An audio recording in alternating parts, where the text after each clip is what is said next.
Kun se, siis Pohjantähtihän alkaa, alussa oli Suo, Kuokka ja Jussi. Sehän on raamattua. Alussa oli sana. Ja se on aika tärkeä tässäkin. Siis sana tässäkin on tärkeä, tässä kirjassa. Että kyllä se aloitus on erittäin hyvin valittu. Ja sitten myöskin Tuntemattomassa sotilaassa, niin kuin hyvin tiedetään, on Jumala kaikkivaltias, kaikki tietävä ja kaukaa viisas. Tässä ominaisuudessa hän antoi metsäpalon polttaa. Siis siinäkin on tämmöinen ikään kuin hyvin suuri kertomus alussa siinä, joka tuodaan siinä. Ja sitten lähdetään tähän hyvin realistiseen ja maalliseen tarinaan sisään. Ja oikeastaan niin kuin se alussa oli, niin se viittaa myös luomiskertomukseen, että tässähän niin kuin kirja luodaan, kokonainen maailma tässä tämän kirjoitustyön aikana. Ja lukija tietysti lukiessaan.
Väinö Linna käytti kotipaikkaansa Urjalaa esikuvana täällä Pohjantähden alla trilogian kuvitteelliselle Pentinkulmalle.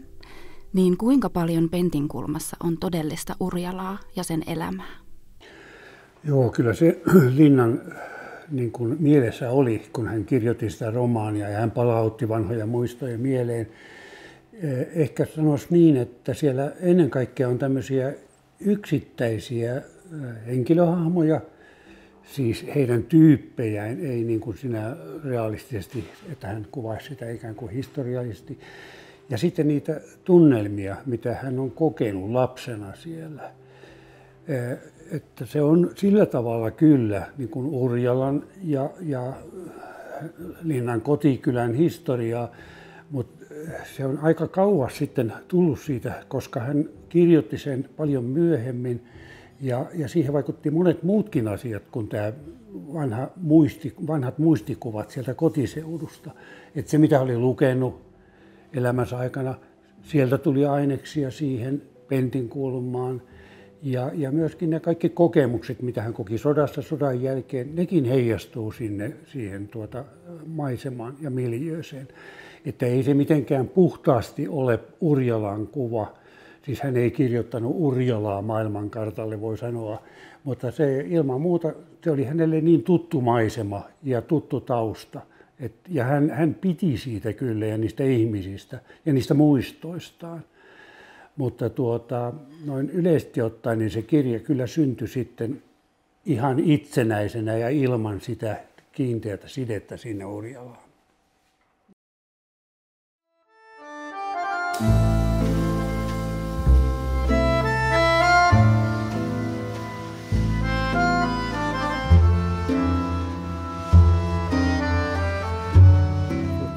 Tämä on hänen työhuoneensa siellä Hämeenpuistossa.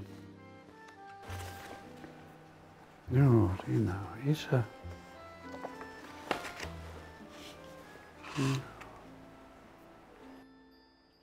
Tätä paikkaahan ei ole, mutta kivijalka ilmeisesti säilytetään. Tuntuu siltä, että ne mielellään haluaa semmoisen muistomerkin pitää siellä. Pentinkulma ei ollut pelkkä paikkakunta, vaan toimi symbolina suomalaisen yhteiskunnan murrokselle. Niin miten Linna peilasi täällä Pohjantähden alla trilogiassa laajempia yhteiskunnallisia ilmiöitä, kuten luokkataistelua, sisällissotaa ja modernisaatiota? Nämä oli Linnalle tärkeitä asioita, siis hän oli tutustunut historiaan erittäin tarkasti ja hän ikään kuin kuvitti nyt tällä aineistolla, jonka hän sijoitti siis yhdelle paikkakunnalle, jonka nimi oli Pentinkulma. Ja tämä niin kuin, se yhteys sinne Pentinkulmaan, niin se näyttää ehkä läheltä suurelta, kun siellä on yksittäisiä kohtia, mutta siis se mitä Linna niin kuin kuvaa, niin sen hän oli paljon oppinut lukemalla historiaa, lukemalla kirjallisuutta, lukemalla filosofiaa. Hän oli erittäin oppinut kirjailija, hänellä oli tietoa runsaasti. Ja sitten kun hän teki tätä trilogiaa, kirjoitti, niin hän luki eduskunnan pöytäkirjoja, katsoi mitä sosialistit on puhunut siihen aikaan ja miten ne ristiriidat syntyivät. Että hän tutki niin kuin hyvin tarkasti tätä taustaa, mutta hän tutki myöskin urjalalaista mentaliteettia, siis hän haastatteli joitakin vanhoja urjalalaisia ja esimerkiksi jotain, joka oli ollut mukana punakaartissa ja joka pelkäskin kertoa siitä, piti ovet panna kiinni, kun hän haastatteli, ettei sitä ollut kukaan kuulemassa. Et ne oli aika arkoja asioita vielä siis tuossa sodan jälkeen, vaikka ne oli niin vanhoja. Mutta tällä tavalla niin Linna kyllä käytti hyväkseen niitäkin, ja nämä kansanihmisten puheet oli tietyllä tavalla erittäin tärkeitä hänelle. Hän sanoi joskus, että kun kansanihminen puhuu, niin se valehtelee kaikkein vähiten.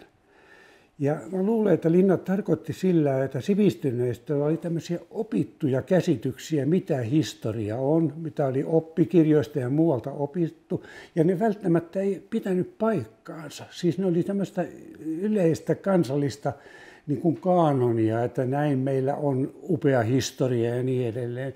Ja näistä urjalalaisten puheista, niin hän löysi sitten ikään kuin sen aidon elämän, mitä oli ollut silloin vuonna 18 ja sitä ennen.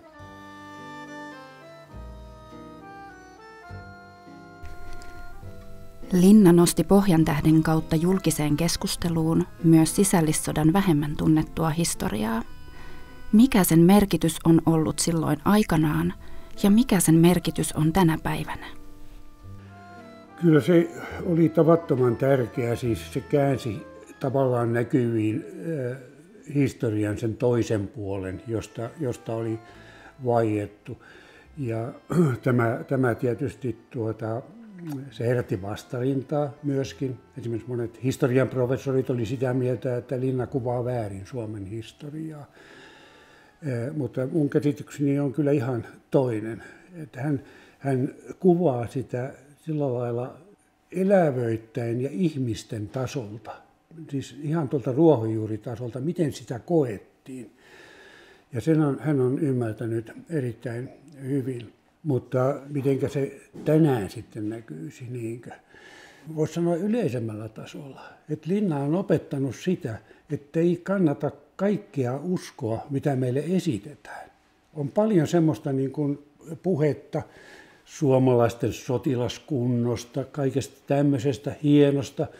Ja sitten kun mennään ihan yksittäisiin tapauksiin ja katsotaan niitä tarkemmin, niin ei ne välttämättä ole ihan totta se, mitä tämmöinen yleinen niin kuin julkikuva Suomesta esittää. Ja siinä mun mielestä Linna on tehnyt erittäin tärkeän työn. Ja siinä mielessä hänen romaanissa on kyllä edelleenkin niin kuin hyvin haastavia lukijoille, tai sanotaan hyvin tärkeitä lukijoille, että ne opettaa, että on suhtauduttava kriittisesti siihen julkiseen kuvaan, mikä meillä on historiasta.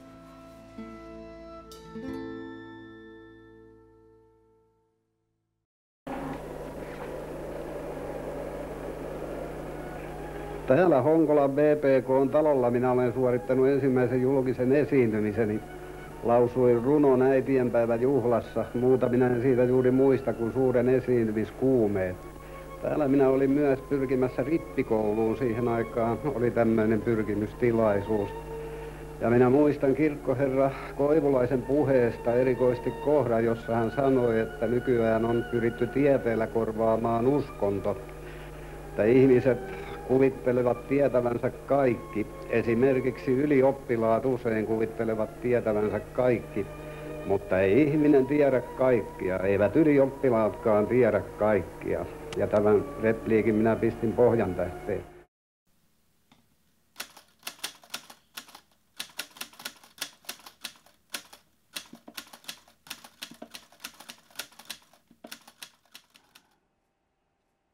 No niin, tämähän on tunnettu kuva, tämä, jossa Väinö on sitten konekiväärin takana tuossa. Muita mä en tunnista, mutta tämä on todennäköisesti se konekivääriryhmä, joka siinä on ollut. Miten Linna onnistui vangitsemaan sotakokemuksen todellisuuden ja inhimillisyyden verrattuna aikaisempaan sotakirjallisuuteen Suomessa?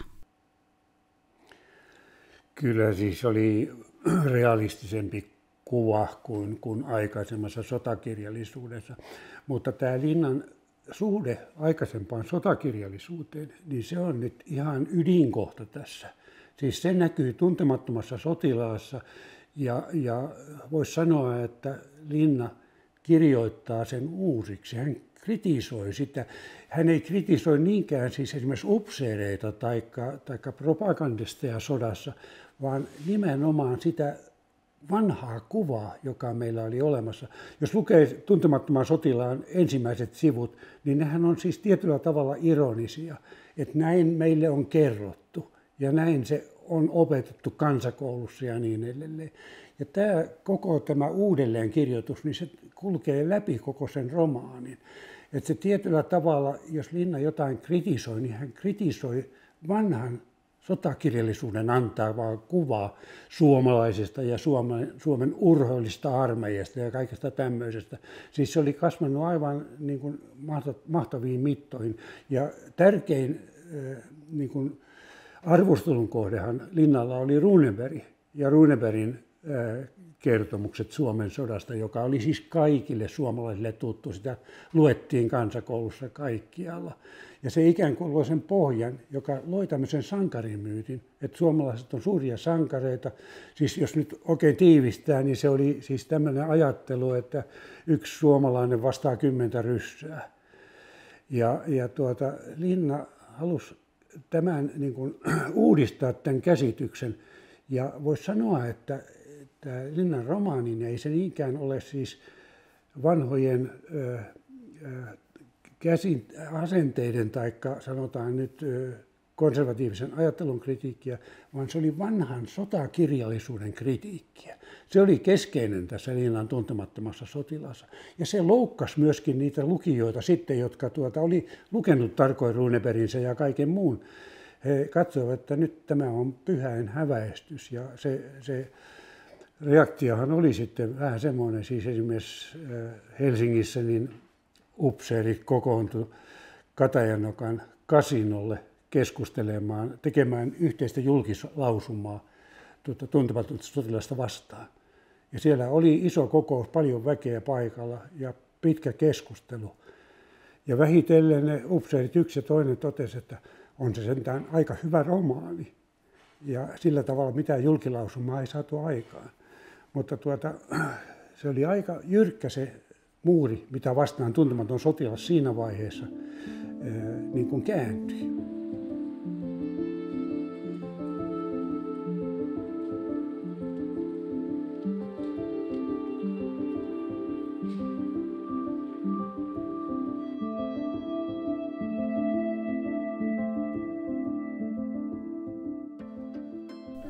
Saiko se osakseen paljon kritiikkiä sodan kuvauksesta? Kyllä se sai, joo, kyllä. Siis hänen rykmenttinsä komentaja, kenraali Autti, lähetti kirjeen, että miksi häpäisitte rykmentin, että olisitte tulleet ja ampuneet minut.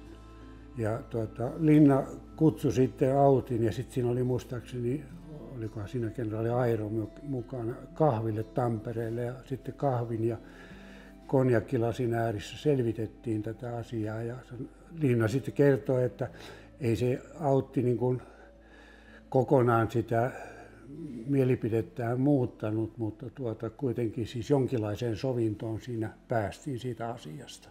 Mutta että näin vahva tämä oli tämä monien upseerien ja sitten yleensä konservatiivisten lukijoiden suhde siihen romaaniin.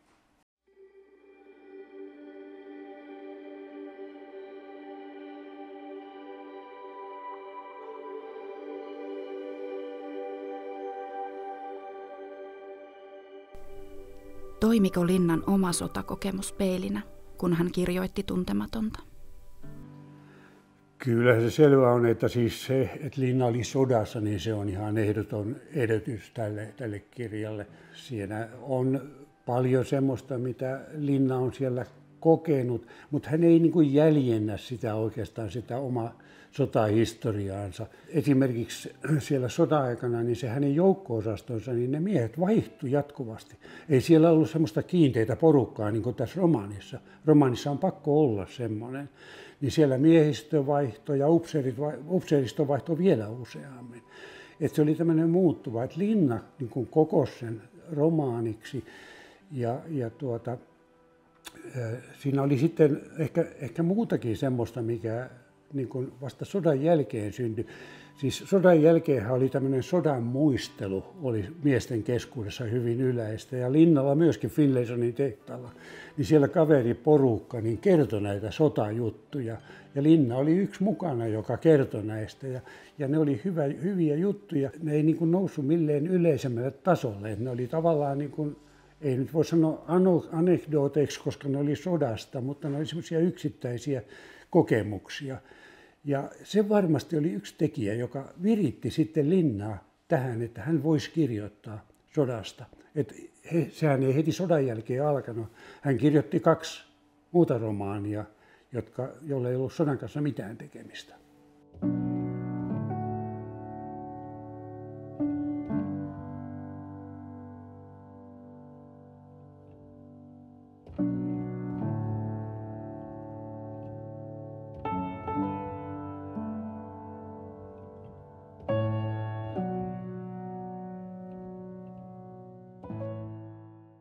Miksi hän päätyi tämän aiheen äärelle?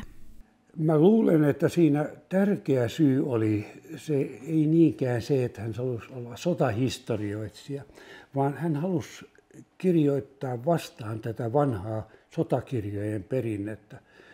Että minusta se Linnan romaani on ennen kaikkea kirjallisuuskritiikkiä. Toisin sanoen tätä runebergiläistä traditiota vastaan, joka oli aivan hallitseva. Ja se niin kuin näkyy tässä romaanissa sitten jatkuvasti erilaisina viittauksina runebergiläisiin käänteisiin ja niin edelleen. Siellä on yksi yksityiskohta, siis on montakin, mutta yksi tosi puhuva yksityiskohta. Se on alikersantti Lahtisen kuolema. Hän kuolee yksin konekiväärinsä viereen, kun hän yrittää pysäyttää metsän kautta koukkaavaa joukkoa, joka uhkaisi omaa joukko-osastoa siellä taempana. Tämä on aivan suora muistuma Vänrikki Ståhlin tarinoista. Se on nimittäin Sven Tuva siellä sillalla yksin taistelee vihollista vastaan ja kaatuu siinä juuri niin kuin Lahtinen, mutta pelastaa joukko-osastonsa. Ja sitten tulee siinä Runebergin runossa tulee kenraali paikalle, pitää juhlallisen puheen. Ja tämä puhe, siis tämän sotilaan ylistys, se sitten siirtyy laajemmalle Runebergin kirjan mukana, siis kokonaisille sukupolville. Mutta mitenkä Lahtinen kuolee? Hän kuolee yksin, ei ketään ole näkyvissä. Tämän kokemuksen Linna halusi niin kuin tuoda tässä esiin. Ei välttämättä, että kaikkien lukijoiden pitäisi tunnistaa nyt, että se on näin, mutta siis se tilanne on juuri tämmöinen ja sen tarkka lukija ymmärtää. Linnalle oli tyypillistä kuvata yksilöiden kokemusta ja ihmisiä lukujen takana. Mitä vaikutuksia tällä on ollut aikalaislukijoihin ja juuri rintamamiehiin? Ja onko se auttanut käsittelemään sotakokemusta? Kyllä sillä on ollut erittäin suuri merkitys. Mä sanon, että sillä on jo Linnalle ollut suuri merkitys, koska Linna kärsi sotatraumoista myöskin. Mutta siis yhteensähän näitä miehiä oli kymmeniä tuhansia. Ja ei oikeastaan ei osattu hoitaa eikä ollut resursseja hoitaa heitä millään tavalla. Niin tämä tuntemattoman vastaanotto osoitti siis, mitä palautetta Linna sanoi, osoitti, että miten paljon tämä auttoi niitä sodassa olleita miehiä ikään kuin tunnistamaan sen kokemuksensa ja ehkä auttoi irti myöskin niistä sotatraumoista. Että kyllä se tässä mielessä oli tärkeää.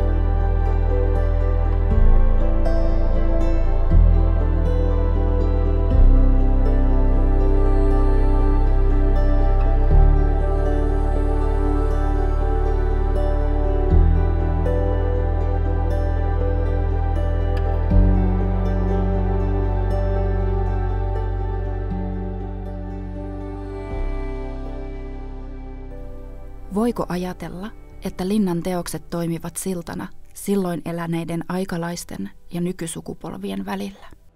Ilman muuta. Niin kuin jokainen hyvä romaani, niin on tavallaan silta siis sen ajan ja nykyajan välillä. Mutta toisaalta jokaisessa hyvässä romaanissa niin pitää olla myöskin semmoista, joka puhuttelee nyt. On paljon romaaneja, jotka on jäänyt siis historiaa, jotka ei puhuttele tällä hetkellä.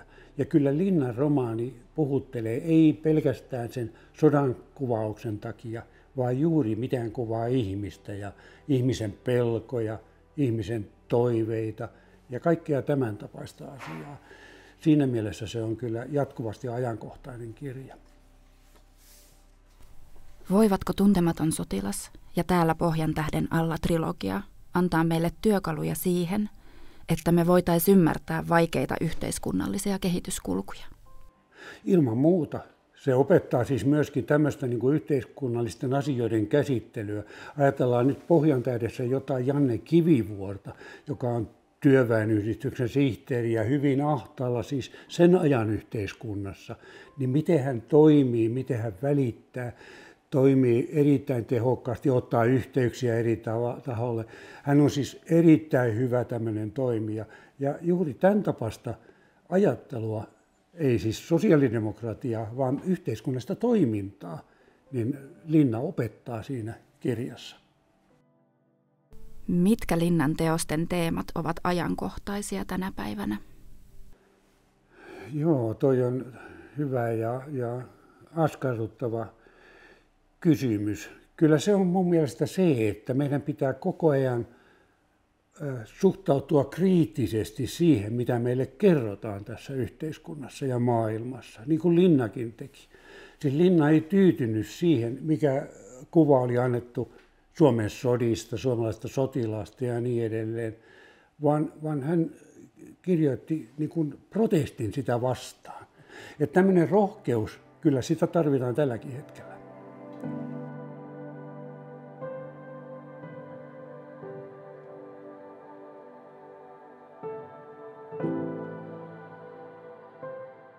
Miten nykysukupolvet voivat löytää samaistumispintaa Linnan teoksista? Ja onko Linnan perintö elinvoimainen tuleville sukupolville? No, tulevaisuuden ennustaminen on kaikkein vaikein tapa ennustaa, mutta siis jos ajattelee sen kirjallista arvoa, miten hyvin se on kirjoitettu, niin semmoiset teokset säilyy aina, ja siinä mukana on tietysti tämä analyysi suomalaista yhteiskunnasta, analyysi historiasta ja niin edelleen. Ja kyllä se opettaa suomalaisia ilman muuta. Kyllä se tärkeä teos tulee olemaan vastakin. Voivatko Linnan teokset antaa nuorille työkaluja navigoida nykyyhteiskunnassa? No, nykypäivän yhteiskunta on tietysti niin kuin kokonaan erinäköinen kuin mitä se oli Linnan aikana. Mutta että ne jotkut perusajatukset, mitkä Linnan molempiin teoksiin sisältyy, se, että on tämmöisiä vanhoja jäljessä laahaavia ideologioita, joita me kuljetetaan koko ajan mukana, joihin pitäisi pystyä tekemään pesäero silloin, kun ne on muuttuneet vanhanaikaisiksi, ne ei päde enää, niin nämä pitää tunnistaa. Ja Linnan romaani on tässä kyllä hyvä oppikirja, ja mä luulen, että se on myöskin nuorille sitä. Voiko Linnan henkinen ja kirjallinen perintö toimia kompassina, kun nykysukupolvet kohtaavat yhteiskunnallisia haasteita, kuten esimerkiksi polarisaatiota tai eriarvoisuutta? No ilman muuta, joo. Jos mä ajattelen nyt tämän päivän yhteiskuntaa Suomea, niin se mitä siellä torppareista puhutaan Pohjantähdessä, niin nyt puhutaan maahanmuuttajista. Meidän pitäisi osata käsitellä näitä asioita myöskin jotenkin niin kuin humaanilta ja järkevältä kannalta. Ja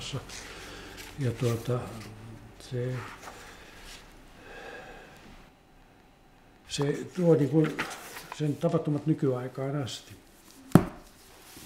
Joo.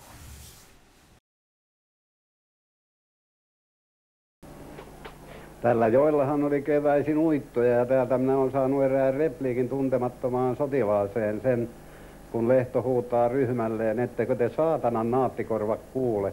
Se on erään uittomiehen huuto kavereille, jotka eivät olleet kuulleet jotakin hänen ilmoitustaan.